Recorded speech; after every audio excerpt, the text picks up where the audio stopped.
You cannot begin to imagine in how many ways the world is the opposite of what you have been taught to believe. You see the guy who sells drugs to willing customers so he can feed his family as the scum of the earth, while you see the hypocrite who gives away stolen money in the name of government as a saint. You see the guy who tries to avoid being robbed by the federal thugs as a crook and a tax cheat, but see as virtuous the politician who gives away the same stolen loot to people to whom it does not belong. You see the cop as a good guy when he drags a man away from his friends and family and throws him in prison for 10 years for smoking a leaf. And you see anyone who defends himself from such barbaric fascism as the lowest form of life, a cop killer. In reality, most drug dealers are more virtuous than any government social worker, and prostitutes have far less to be ashamed of than political whores, because they trade only with what is rightfully theirs, and only with those who want to trade with them. The upstanding, church-going, law-abiding, tax-paying citizen who votes Democrat or Republican is far more despicable and a bigger threat to humanity than the most promiscuous, lazy, drug-snorting hippie. Why? Because the hippie is willing to let others be free, and the voter is not. The damage done to society by bad habits and loose morality is nothing compared to the damage done to society by the self-righteous violence committed in the name of the state. You imagine yourselves to be charitable and tolerant when you are nothing of the sort. Even the Nazis had table manners and proper etiquette when they weren't killing people. You think you're good people because you say please and thank you?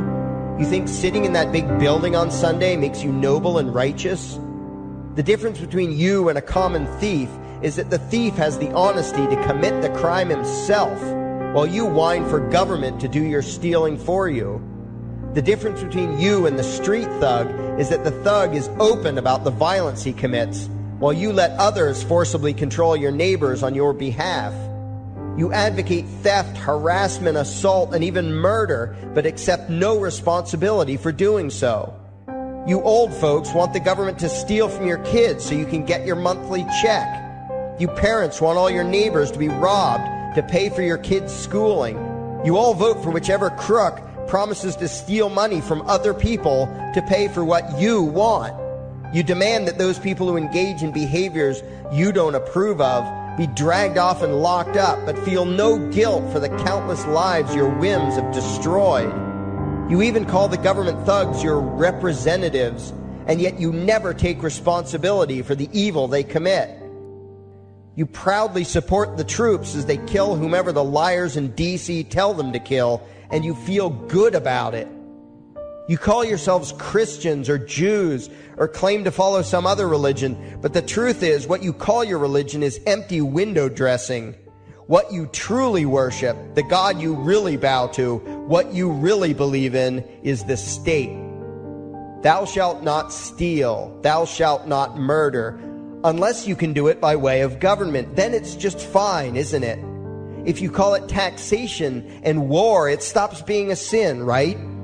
After all, it was only your God that said you shouldn't steal and murder, but the state said it was okay. It's pretty obvious which one outranks the other in your minds.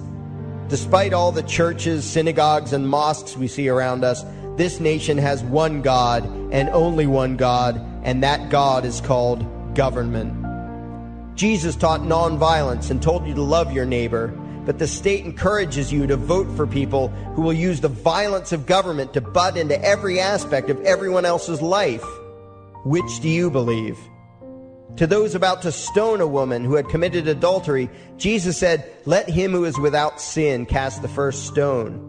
But the state says it's perfectly fine to lock someone up if they do something you find distasteful, such as prostitution. Which do you believe? The Christian God says, "Thou shalt not covet," but coveting is the lifeblood of the beast that is the state. You are taught to resent, despise, and hate anyone who has anything you don't have. You clamor for the state to tear other people down, steal their property, and give it to you. And you call that fairness. The Bible calls it coveting and stealing. You are not Christians. You are not Jews. You are not Muslims. and you certainly aren't atheists. You all have the same God, and its name is government. You're all members of the most evil, insane, destructive cult in history. If there ever was a devil, the state is it, and you worship it with all your heart and soul. You pray to it to solve every problem, to satisfy all your needs, to smite your enemies, and to shower its blessings upon you. You worship what Nietzsche called the coldest of all cold monsters, and you hate those of us who don't.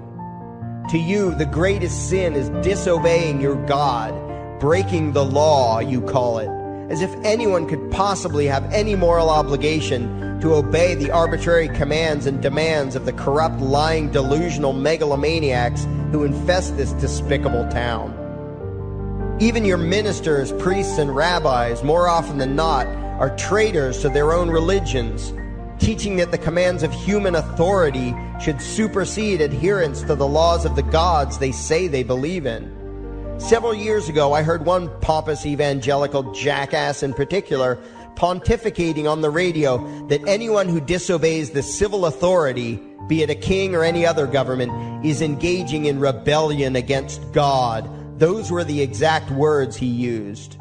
What if the government is doing something wrong? Well, this salesman for Satan opined, that is the business of those in government, and you are still obligated to obey. Everywhere you turn, be it the state or the church, the media or the schools, you are taught one thing above all else: the virtue of subjugating yourselves to mortals who claim to have the right to rule you. It is sickening the reverence with which you speak of the liars and thieves whose feet are so firmly planted on your necks. You call the congressmen and the judges honorable, and you swoon at the magnificence of the grandiose halls they inhabit, the temples they built to celebrate the domination of mankind. You feel pride at being able to say you once shook a senator's hand or saw the president in person. Ah, yes, the grand deity himself, His Royal Highness, the President of the United States of America. You speak the title as if you're referring to God Almighty. The vocabulary has changed a bit, but your mindset is no different from that of the groveling peasants of old who bowed low, faces in the dirt, with a feeling of unworthiness and humility when in the presence of whatever narcissist had declared himself to be their rightful lord and master. The truth of the matter, back then and today, is that these parasites who call themselves leaders are not superior beings. They are not great men and women. They are not honorable. They're not even average. The people who earn an honest living, from sophisticated millionaire entrepreneurs to illiterate day laborers doing the most menial tasks you can imagine, those people deserve your respect. Those people you should treat with courtesy and civility. But the frauds who claim the right to rule you and demand your subservience and obedience, they deserve only your scorn and contempt. Those who seek so-called high office are the lowest of the low. They may dress better, have larger vocabularies, and do a better job of planning out and executing their schemes, but they are no better than pickpockets, muggers, and carjackers. In fact, they are worse, because they don't want to rob you of just your possessions. They want to rob you of your very humanity, deprive you of your free will, by slowly leeching away your ability to think, to judge, to act, reducing you to slaves in both body and mind. And still you persist in calling them leaders. Leaders? Where is it that you think you're going exactly that would require you to have a leader? If you just live your own life and mind your own damn business, exercising your own talents, pursuing your own dreams, striving to be what you believe you should be, what possible use would you have for a leader? Do you ever actually think about the words that you hear, the words that you repeat? You parrot oxymoronic terms such as the leader of the free world, even pretending for a moment that there is some huge journey or some giant battle that everyone in the entire nation is undertaking together that would require a leader. Why would you ever think, even for a moment, that the crooks that infest this town are the sort of people you should listen to or emulate or follow anywhere? Somewhere inside your mostly dormant brains, you know full well that politicians are all corrupt liars and thieves, opportunistic con men, exploiters, and fearmongers. You know all this, and yet you still speak as if you are the ones who are the stupid, vicious animals, while the politicians are the great, wise role models, teachers, and leaders without whom civilization could not exist. You think these crooks are the ones who make civilization possible? What belief could be more absurd? Yet when they do their pseudo-religious rituals deciding how to control you this week, you still call it law and continue to treat their arbitrary demands as if they were moral decrees from the gods that no decent person would ever consider disobeying. You have become so thoroughly indoctrinated into the cult of state worship that you are truly shocked when the occasional sane person states the bleeding obvious. The mere fact that the political crooks wrote something down and declared their threats to be law does not mean that any human being anywhere has the slightest moral obligation to obey. Every moment of every day, in every location and every situation, you have a moral obligation to do what you deem to be right, not what some delusional bloated windbag says is legal. And that requires you to first determine right and wrong for yourself, a responsibility you spend much time and effort trying to dodge. You proclaim how proud you are to be law-abiding citizens and express your utter contempt for anyone who considers himself above your so-called laws, laws that are nothing more than the selfish whims of tyrants and thieves. The word crime once meant an act harmful to another person. Now it means disobedience to any one of the myriad of arbitrary commands coming from a parasitical criminal class. To you, the term crime is nearly synonymous with the word sin, implying that the ones whose commands are being disobeyed must be something akin to gods, when in truth they are more akin to leeches. The very phrase, taking the law into your own hands, perfectly expresses what a sacrilege it is in your eyes for a mere human being to take upon himself the responsibility to judge right from wrong and to act accordingly, instead of doing what you do, unthinkingly obeying whatever capricious commands this cesspool of maggots spews forth. You glorify this criminal class as lawmakers and believe that no one is lower than a lawbreaker, someone who would dare disobey the politicians. Likewise, you speak with pious reverence of law enforcers, those who forcibly impose the politicians' every whim upon the rest of us.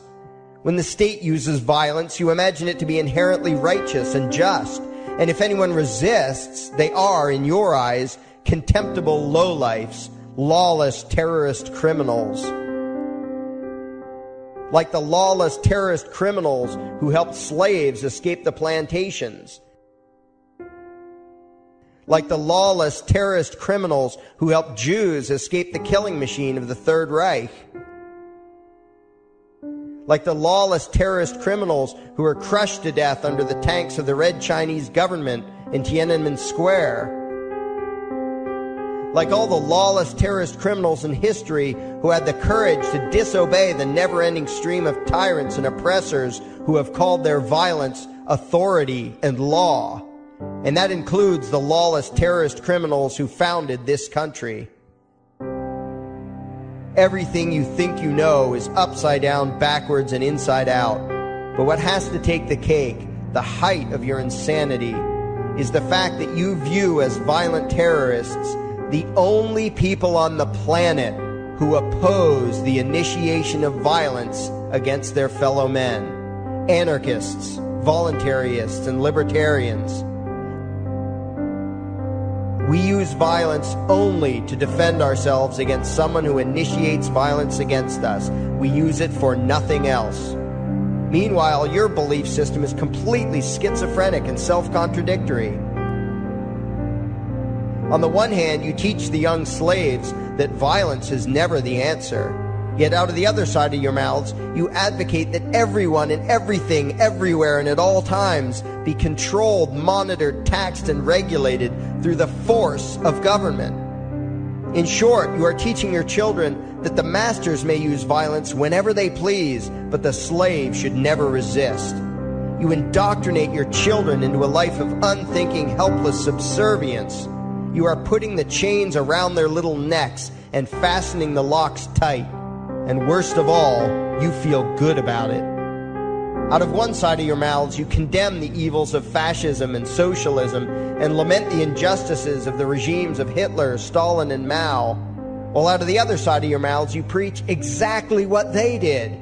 The worship of the collective, the subjugation of every individual to that evil insanity that wears the deceptive label, the common good. You babble on and on about diversity and open-mindedness, and then beg your masters to regulate and control every aspect of everyone's lives, creating a giant herd of unthinking conformist drones. You wear different clothes and have different hairstyles, and you think that makes you different. Yet all your minds are enslaved to the same club of masters and controllers. You think what they tell you to think and do what they tell you to do while imagining yourselves to be progressive, thinking, and enlightened. From your position of relative comfort and safety, you now condemn the evils of other lands and other times while turning a blind eye to the injustices happening right in front of you. You tell yourself that had you lived in those other places, in those other times, you would have been among those who stood up against oppression and defended the downtrodden. But that is a lie. You would have been right there with the rest of the flock of well-trained sheep, loudly demanding that the slaves be beaten, that the witches be burned, that the nonconformists and rebels be destroyed. How do I know this? Because that is exactly what you are doing today.